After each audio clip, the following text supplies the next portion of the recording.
So this week I had a bit of fun with the MiniFreak right here, where I designed a patch from scratch. And then I thought it would be cool to auto-sample that patch, create a new patch on the Akai Force. And then I built a song kind of using that new patch as that first base. So let's dive deeper into what I did here, and I'll show you kind of how the patch is made up on the MiniFreak, the process of sampling it into the Force, and then finally what I built out after I had this all together. So this patch is called Gel.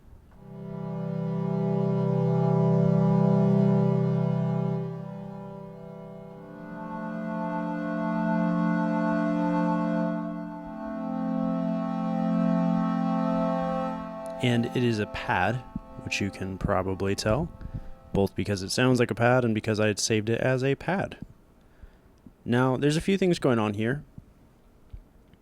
The first oscillator is harmonic, and the second oscillator is a wave shaper. Got a low pass filter on here. We do have the cycling envelope going, even though I barely understand how the cycling envelope works. My MiniFreak version of the patch has delay, phaser, and reverb on it. But when I sample it into the Akai Force, I actually took off the delay and the reverb and then added that to the new auto-sampled patch. Here you can see the mod matrix configuration. We have the cycling envelope on the pitch a little bit and the timbre, as well as assigned to, this is amount 1 of the move destination. I'm actually not sure which one that is. Got the envelope going on the pitch as well. And then this is wave 2. So the second oscillator's wave. And you can see, yeah, we've got the mod wheel affecting some stuff.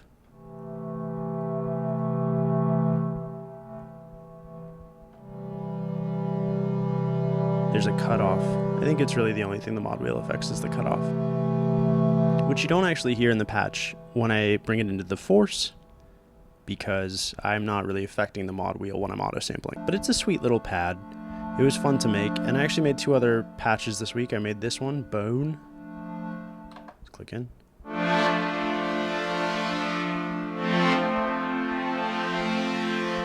And then the last one I made this week was called Bass.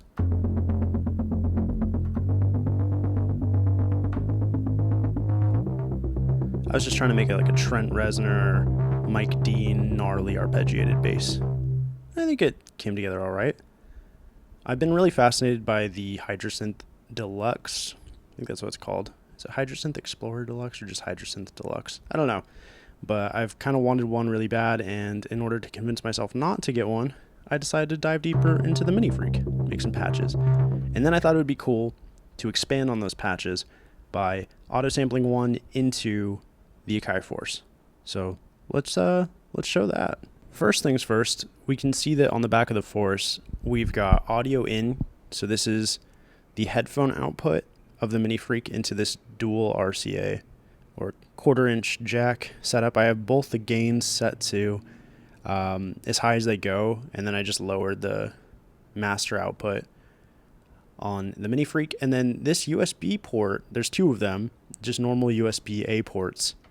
I use these all the time, and in this case, I used it so that I could send MIDI from the Force into the MiniFreak directly over a USB-A to USB-B connection, which then lets the Force send note signals to generate audio to sample it into the auto sampler. And here you can see the back of the MiniFreak. We have that 1/8-inch to dual 1/4-inch cable coming out of the headphone jack. We then have the USB-B connection, which is going into a USB-A connection on the Force. And this is all I needed to send MIDI from the Force into the MiniFreak, and then audio out of the MiniFreak back into the Force for the auto sampler. Okay, so now these bad boys are connected, and I'm going to kind of recreate what I built out. So we'll make a new MIDI track, and we're going to have the send to the MiniFreak. Or sorry, not send. We're going to have the MIDI out to the MiniFreak. So now, if I am playing these pads, I'm sending MIDI to the MiniFreak. But let's make sure we're on the right patch here. Gel.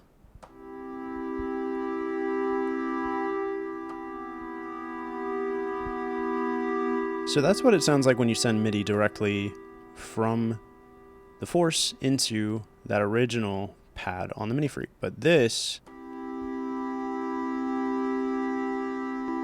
is the patch I actually created. And you can hear it sounds a little different.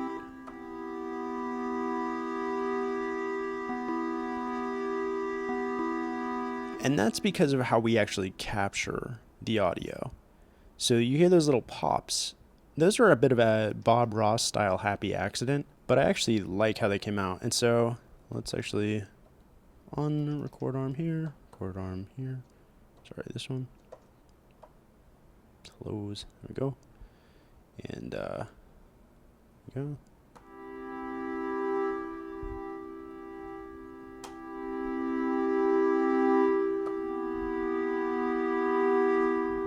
And so like I said, I turned off the reverb and the delay, so it sounded like this. And that's because we want to add our own reverb and delay on the Force side after we capture the auto sample data. So let's go to menu, sampler.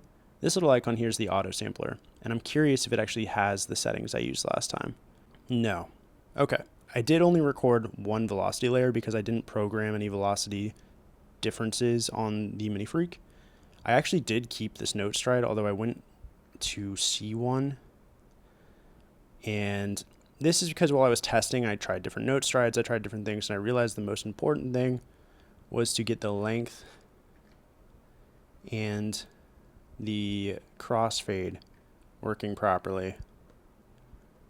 And so I did 10 crossfade samples. Loop starts at, I want to say 2500. Loop ends at 4000. Equal power, I believe. Actually, I think I did linear.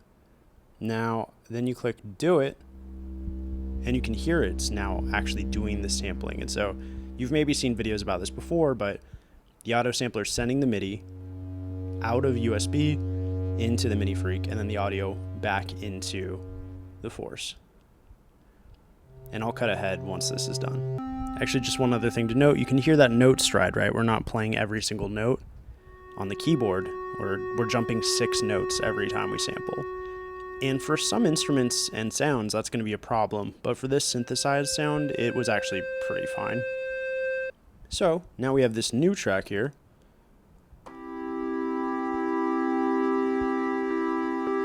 And you can hear those nice little pops, right? They are not always nice, depending on how you do this. And in fact, let me just show you an example of how bad they can sound.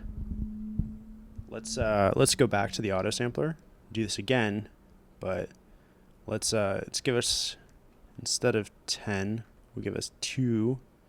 We'll start the loop way earlier. We'll keep everything else the same, except let's start at C2, just because we don't need to sample quite as much to show what I'm talking about. Loop end here, and do it. You can hear it's already a problem, just in how it's sampling right now.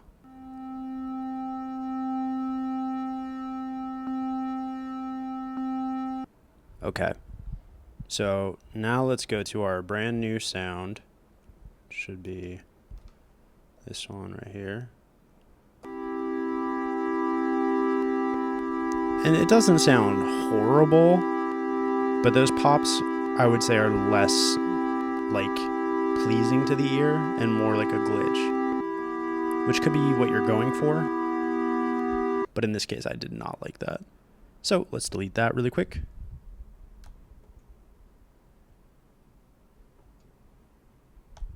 And in fact, we're going to delete the MIDI and the audio because I've already created a finalized patch, which I'll show you. And in fact, I'm just going to load this again. So in case I changed anything else, I don't have to worry about that. This is the original song that I made this week. Oh yeah, sorry for the swirly lights on the pads. This has to do with the shutter speed, I believe, and the aperture and all that good stuff. This is actually just a solid constant pad lighting situation from what I can see, but when you're looking at it, there's a bit of a waviness to it, so apologies there. So let's go to Mixer, and this is the final patch that I created, MF Gel.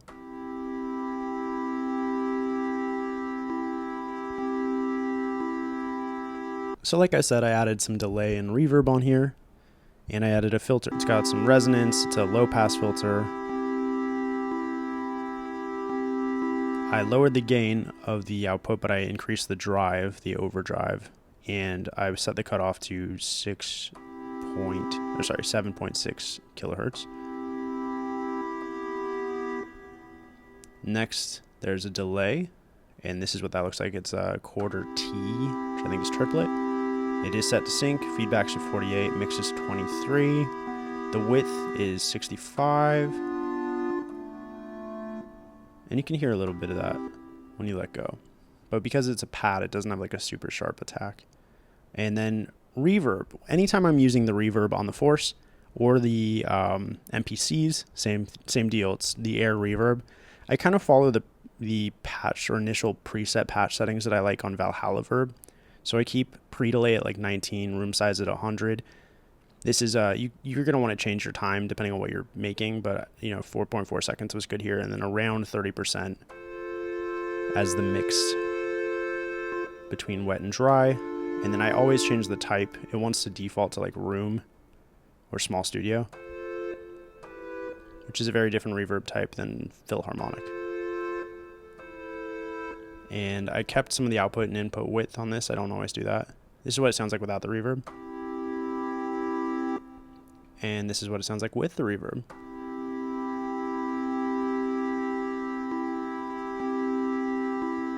Those pops would be there either way. Like I said, the pops are part of the auto sampling process.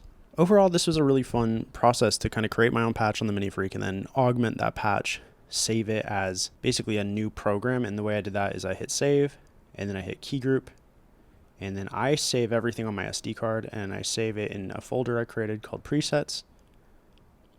And like I said, this one's called MF Gel because I'm copying the naming convention on the MiniFreak. So on the MiniFreak, if I make a custom patch, I use capitalized letters, and then MF is MiniFreak, right? So MiniFreak Gel. We're not going to save this because we already have it, but like I said, I did end up making a whole song, and the song is not just MiniFreak patches, right? So we've got, let's go to Matrix so you can see that while I show you notes. We've got a machine expansion that I used KitMaker to turn into an MPC expansion. We've got MF Gel, my custom patch from the MiniFreak. We've got a Mini D plugin, which we hit shift and clip. We can see this is Formation. It's a bass plugin, a bass drone. Next, we have a Fabric plugin called Cell Phone. Another machine expansion. This is a key group called BS Muted. This is from a free Korg M1 expansion I found on the internet. And this is an F9 instant piano, or this is an instrument from the F9 instrument collection. If we go to load expansions, it is in the F9 instruments. It was the emotive piano, I want to say, maybe? Whirly, F9 piano Whirly. And it's almost entirely stock, except I added a granulator at the end.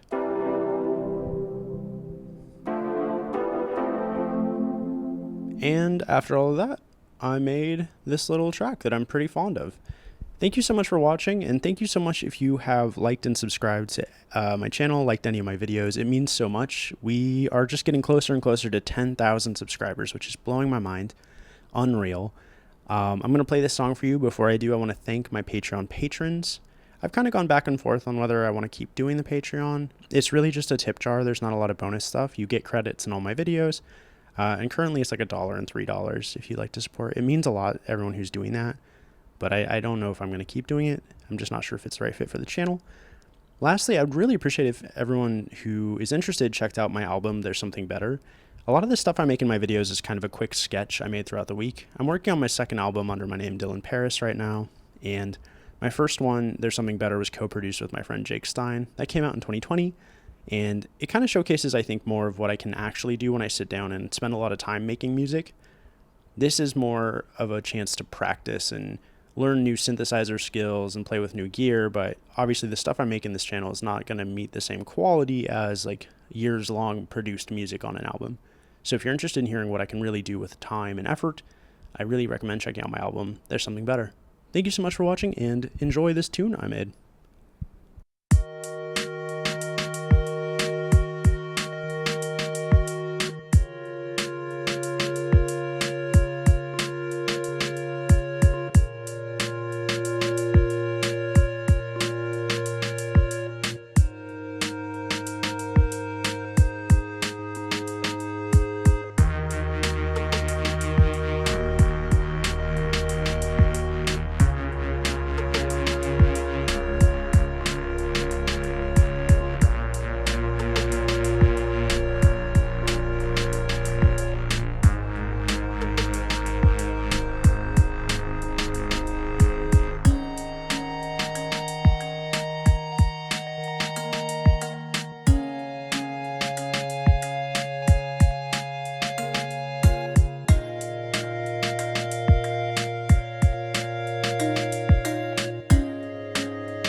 Thanks again for watching. I hope you have an awesome week ahead. Full disclosure, some of the plugins were sent by Akai. So thank you to Akai for sending some of those plugins, the Mini D and the Fabric. But yeah, I'm really excited to see what the Force can be in the future. I'm really happy with where it is now. I would honestly love a smaller Force. This is just a really big piece of gear, but it would be really cool if they found a way to make it smaller but still functional. Maybe too much of an ask. And really a battery in this would be killer too, but not the end of the world. Anyway, gosh, I really can't put into words how much it means that any of you are watching this, that any of you care about what I do. And thank you again so much. I hope your week rules. I hope you're safe and happy and you have everything you want. I mean it. All right. Peace.